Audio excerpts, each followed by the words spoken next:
ఓం నమో బ్రహ్మాదిభ్యో బ్రహ్మ విద్యా సంప్రదాయకర్తృభ్యో వంశ ఋషిభ్యో మహద్భ్యో నమో గురుభ్యః. మంగళం గురుదేవాయ మహనీయ గుణాత్మనే సర్వలోకశరణ్యాయ సాధురూపాయ మంగళం. హరి ఓం. శ్రీ గురుభ్యో నమః. కూజంతం రామరామేతి మధురం మధురాక్షరం ఆరుహ్య కవితా శాఖాం వందే వాల్మీకి కోకిలం. బ్రహ్మ మానస సంభూతం బ్రహ్మ బోధన తత్పరం యోగివర్యం ఋషిశ్రేష్టం వశిష్టం సద్గురుం భజే. హరి ఓం. వశిష్ఠ మహర్షి ఉపదేశాన్ని ప్రారంభిస్తున్నారండి. శ్రీరామచంద్ర, భగవంతుడైన బ్రహ్మదేవుడు సృష్టి ఆది కాలంలో ఆయన మానసపుత్రుడిగా జన్మించిన నాకు రాబోయే సృష్టిలోని జీవులంతా ఉత్తమ శాంతిని అందుకోగల ఉత్తమ జ్ఞానాన్ని ఉపదేశించాడు.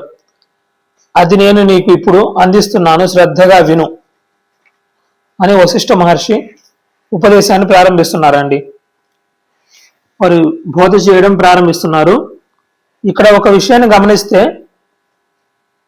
విశ్వామిత్ర మహర్షి ఏమో నిషిద్ధ పర్వతం మీద బ్రహ్మదేవుడు ఉపదేశించిన జ్ఞానాన్ని రాముడికి చెప్పమన్నారు. వశిష్ఠుడేమో అంతకు చాలా పూర్వం సృష్టి మొదట్లో బ్రహ్మ నాకు ఉపదేశించింది చెప్తాను అని మొదలుపెట్టాడు. అందుచేత ఈ రెండు విషయాల్ని సమన్వయం చేసుకుంటే చాలా దూరం సాగిపోయేటట్లుగా ఉన్నాయని శ్రీరాముడు గ్రహించి వశిష్ఠ మహర్షిని ఆపి ఒక ప్రశ్న వేస్తారండి. గురుదేవ, నాకు ఒక సందేహం ఉన్నది, ముందుగా నాకు ఆ సందేహాన్ని నివృత్తి చేయండి. కొడుకైన సుఖ మహర్షికి మోక్షం లభించిందని, ఆయన తండ్రి అయిన వ్యాస మహర్షికి మోక్షం ఇంకా లభించలేదని నేను విన్నాను. సుకుడికి వ్యాసుడే గురువు, ఆయన సర్వజ్ఞుడని ప్రతీతి. మరి ఆ తండ్రికి లభించని మోక్షము శిష్యుడైన సుకుడికి ఎలా లభించింది? దయచేసి నాకు ఇది వివరించండి అని శ్రీరామచంద్రుడు ప్రశ్న వేస్తున్నారండి వశిష్ఠ మహర్షికి. ఇక ఈ ప్రశ్న విని వశిష్ఠ మహర్షి ఒక్క క్షణం ఆలోచిస్తాడండి. ఒక్క క్షణం ఆలోచించి, ఎందుకంటే ఇక్కడ రెండు చిక్కులు ఉన్నాయి వశిష్ఠ మహర్షికి. ఎందుకంటే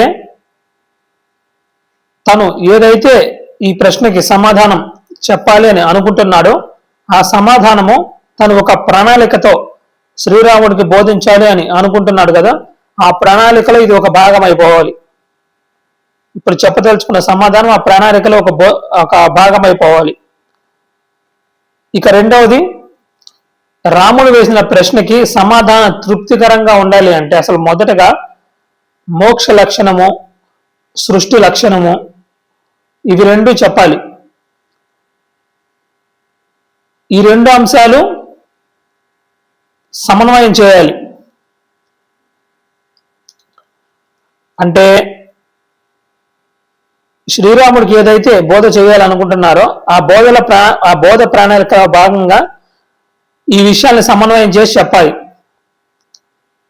వీటికి తోడు జీవన్ముక్తికి, విదేహముక్తికి గల తేడాలను చెప్పాలి.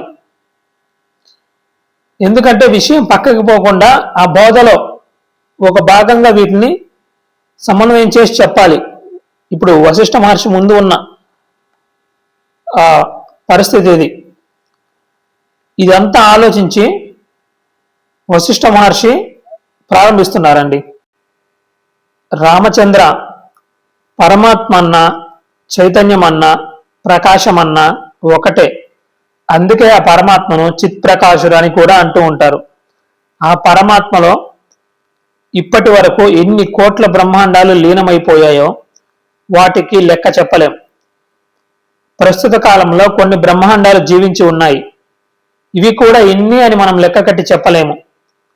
భవిష్యత్ కాలంలో ఇంకా ఎన్ని కోట్ల బ్రహ్మాండాలు ఉద్భవించి లయించి తరంగాలు తరంగాలుగా సాగిపోతాయో ఆ లెక్క అసలే చెప్పలేము. ఈ విషయాన్ని చెప్తున్న వశిష్ఠ మహర్షిని ఒక్క క్షణము రామచంద్రుడు ఆపి అడుగుతారండి. గురుదేవ, ప్రస్తుత కాలంలో ఉన్న బ్రహ్మాండాలకు అటు ఇటు రెండు కట్టలు ఉన్నాయి. అంటే భూతకాలం ఒక కట్ట, భవిష్యత్ కాలం ఒక కట్ట. ఈ రెండు కట్టలకు మధ్య ఈనాటి వర్తమాన బ్రహ్మాండాలు ఉన్నాయి. వీటి సంఖ్య అనంతంగా ఉంటుందని మీరు చెప్తున్నారు.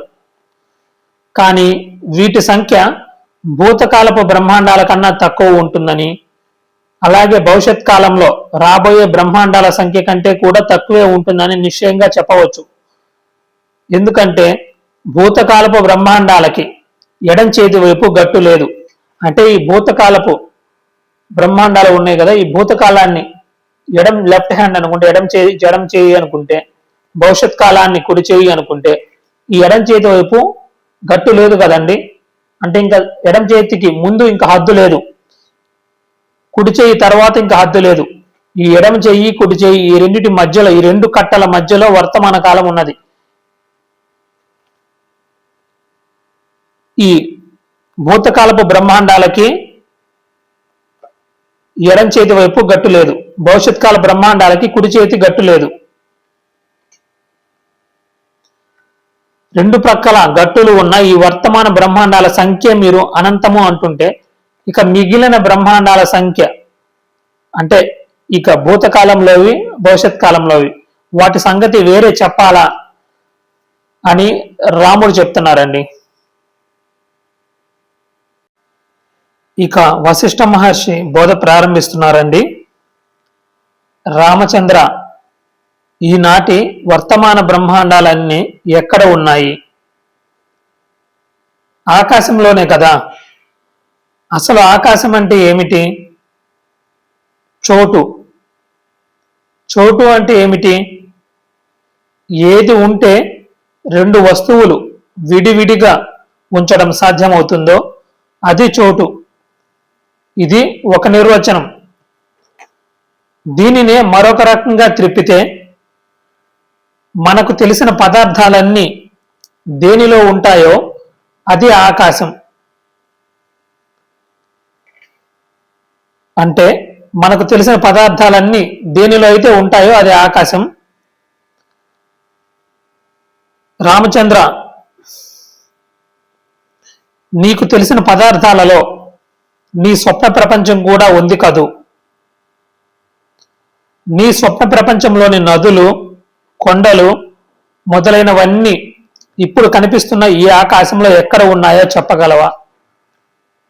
అంటే ఇప్పుడు మన కంటి ముందు కనిపిస్తున్నది కదండి ఆకాశము. మన కంటి ముందు పదార్థాలు కనిపిస్తూ ఉన్నాయి కదా, ఇవన్నీ ఆకాశంలో ఉన్నాయి కదా. మన ఎదురుగా ఉన్న ఆకాశంలో మన కంటి ముందు కనిపిస్తున్న ఈ వస్తువులు, వ్యక్తులు, పదార్థాలు ఇవన్నీ ఉన్నాయి కదా. అలానే రామచంద్ర, నీవు స్వప్నంలో చూసిన పదార్థాలు అంటే నీ స్వప్న ప్రపంచంలోని నదులు, పర్వతాలు మొదలైనవన్నీ ఇప్పుడు కనిపిస్తున్న ఈ ఆకాశంలో ఎక్కడ ఉన్నాయో నీవు చెప్పగలవా అని వశిష్ఠ మహర్షి ప్రశ్నిస్తున్నారండి. కలలోని కొండలు వగేరాలు అంటే ఇవన్నీ నదులు, పర్వతాలు, వ్యక్తులు, చెట్లు ఇవన్నీ ఈ బహిరాకాశంలో అంటే ఈ బాహ్యమైన ఇప్పుడు మన కంటి ముందు కనిపిస్తున్న ఈ ఆకాశంలో ఎక్కడ ఉన్నాయో చెప్పగలవా? ఈ ప్రశ్నకి శ్రీరామచంద్రుడు సమాధానం చెప్తున్నారండి. మహర్షి, అవి ఈ ఆకాశంలో, ఈ బహిరాకాశంలో ఎక్కడా లేవు. దీనికి మరి వశిష్ఠ మహర్షి ప్రశ్నిస్తున్నారండి. రామచంద్ర, నీవు అవి ఈ బాహ్యమైన ఆకాశంలో ఎక్కడా లేవు అంటున్నావు. అయితే నీవు వాటిని చూసావు కదా, నీవు వాటిని చూసిన మాట వాస్తవమే కదా, చూసినప్పుడు అవి ఎక్కడ ఉన్నాయి? ఈ ప్రశ్నకి శ్రీరామచంద్రుడు సమాధానం చెప్తున్నారండి. మహర్షి, ఎక్కడ ఉండటం ఏమిటి? అవన్నీ మనస్సులో నుంచే పుట్టాయి, మనస్సులోనే ఉన్నాయి, మనస్సులోనే లయించాయి. దీనికి వశిష్ఠ మహర్షి సమాధానం చెప్తున్నారండి. అవును, నిజమే. కానీ అవి ఎక్కడి నుంచి పుట్టాయి, ఎక్కడ లయిస్తున్నాయి అనే ప్రశ్న మనకి ఇప్పుడు వద్దు.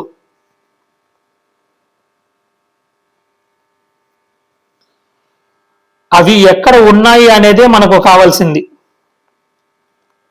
అవి ఎక్కడ ఉన్నాయి? మనస్సులోనే ఉన్నాయి కదా.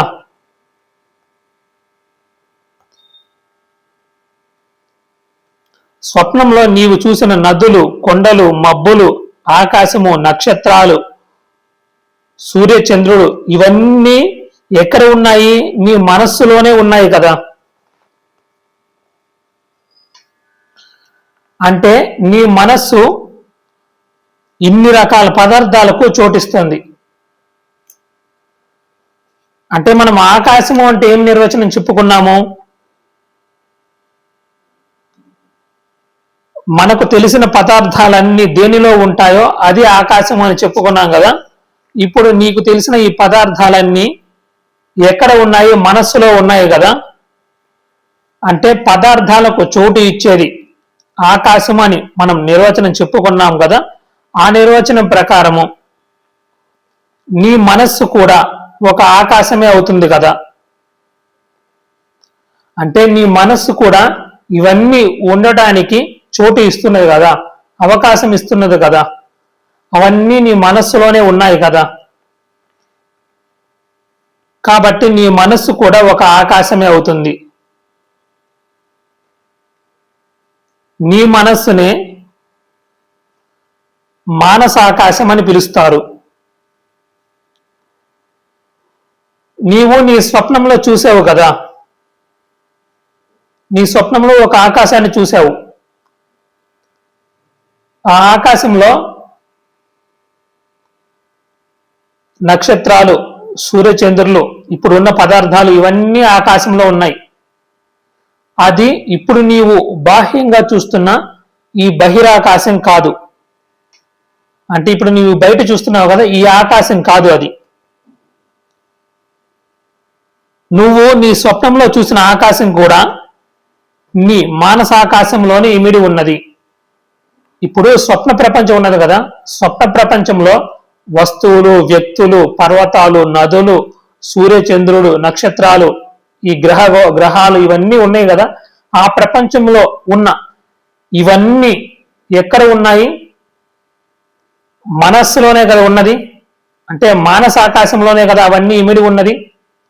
చూడండి, బాహ్య ప్రపంచానికి స్వప్న ప్రపంచానికి ఏ భేదము లేదండి. బాహ్య ప్రపంచం అంటే ఇప్పుడు మనం మేలుకొని ఉన్నప్పుడు చూస్తున్నాం కదా, ఈ ప్రపంచము ఎలాగైతే ఉంటుందో స్వప్న ప్రపంచం కూడా అంతే అలాగే ఉంటుందండి. భేదం ఏమీ లేదండి, కాల పరిమితి అంతే. అంతకు మించి రెండు ప్రపంచాలకి ఎటువంటి భేదము లేదండి.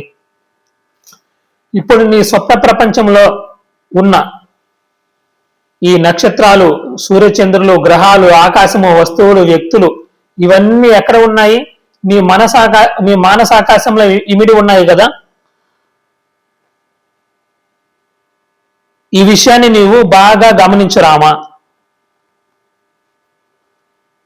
బాగా పరిశీలించి చూస్తే స్వప్న ప్రపంచమే కాదు, అంటే స్వప్నంలో నీవు చూసిన స్వప్న జగత్తే కాదు, ఈ బాహ్య జగత్తు అంటే ఇప్పుడు నీవు కంటి ముందు చూస్తున్నావు కదా ఈ బయట ప్రపంచం, ఈ బాహ్య ప్రపంచం కూడా నీ మనస్సు మీదనే ఆధారపడి జీవిస్తోంది. ఇది గొప్ప సత్యం అండి. ఇదే విషయాన్ని మహాత్ములందరూ చెప్పి ఉన్నారండి. ఎన్నో శాస్త్ర ప్రమాణాలు ఉన్నాయి. ఇదే యోగ వాసిష్టంలో ఈ విషయాలు అద్భుతంగా మనకి ఉత్పత్తి ప్రకరణంలో వస్తాయండి. నీ మనస్సు ఉంటే నీకు ఈ ప్రపంచం ఉంది, నీ మనస్సు లేకపోతే నీకు ఈ ప్రపంచం లేదు. ఇది పరమ సత్యం అండి. మనస్సును తీసేసి మీరు ప్రపంచాన్ని చెప్పండి, మీ మనస్సును తొలగించి మీరు స్వప్నాన్ని చెప్పండి, స్వప్న ప్రపంచాన్ని చెప్పండి. మీ మనస్సును తొలగించి స్వప్న ప్రపంచంలో ఉన్న నదులను, పర్వతాలను, నక్షత్రాలను, సూర్యచంద్రులను, అక్కడ ఉన్న ఆకాశాన్ని మీరు చెప్పండి, చెప్పలేరండి. మీ మనస్సు లేకపోతే స్వప్న ప్రపంచం లేదు. ఎలాగైతే నీ మనస్సు లేకపోతే నీ స్వప్న ప్రపంచం లేదో, అలాగే నీ మనస్సు లేకపోతే నీకు ఈ ప్రపంచం అంటే ఈ బాహ్య ప్రపంచం కూడా లేదు. కనుక రామ, ఈ బయట ప్రపంచం కూడా నిజానికి నీ మనస్సులోనే ఉన్నది, నీ మానసాకాశంలోనే ఇమిడి ఉన్నది. స్వప్న ప్రపంచం ఎలాగైతే నీ మానసాకాశంలో ఇమిడి ఉన్నదో, అలాగే ఇప్పుడు నీవు చూస్తున్న ఈ బాహ్య ప్రపంచం కూడా, ఈ బహిరాకాశం కూడా నీ మానసాకాశంలోనే ఇమిడి ఉన్నది. ఈ విషయాన్ని సూక్ష్మంగా గమనించు రామా. ఈ బయట ప్రపంచంలోని దేన్ని నువ్వు ఆకాశము అని పిలుస్తూ ఉన్నావో, అంటే ఇప్పుడు మనకు బయట ఆకాశం ఉన్నది కదండి, ఈ బాహ్య ప్రపంచంలో దేనిని నీవు ఆకాశము అని పిలుస్తున్నావో అది కూడా నీ మనస్సులోనే ఇమిడి ఉన్నది. నీ మానసాకాశంలోనే ఈ బాహ్య ప్రపంచము, అలాగే స్వప్న ప్రపంచము, ఈ రెండు ప్రపంచాలు నీ మానసాకాశంలోనే ఉన్నాయి. ఈ బాహ్యంగా కనిపించే ఈ ఆకాశము, ఈ వస్తువులు, వ్యక్తులు, ఈ ప్రపంచం కూడా ఇది అంతా నీ మానసాకాశంలోనే ఉన్నది. ఎలాగైతే నీ మనస్సు స్వప్న ప్రపంచానికి చోటు ఇస్తున్నదో, అలానే నీ మనస్సు ఈ బాహ్య ప్రపంచానికి కూడా చోటు ఇస్తున్నది. అందుకే ఈ రెండు ప్రపంచాలు నీ మానసాకాశంలో ఇమిడి ఉన్నాయి, నీ మనస్సులోనే ఉన్నాయి. ఈ విషయాన్ని బాగా విచారణ చేసి గ్రహించు రామా అని చెప్పి ముగిస్తున్నారండి. హరి ఓం. ఓం సర్వే జనా సుఖినో భవంతు, సమస్త సన్మంగళాని సంతు, అసతో మా సద్గమయ, తమసో మా జ్యోతిర్గమయ, మృత్యోర్మా అమృతంగమయ. ఓం శాంతి శాంతి శాంతి.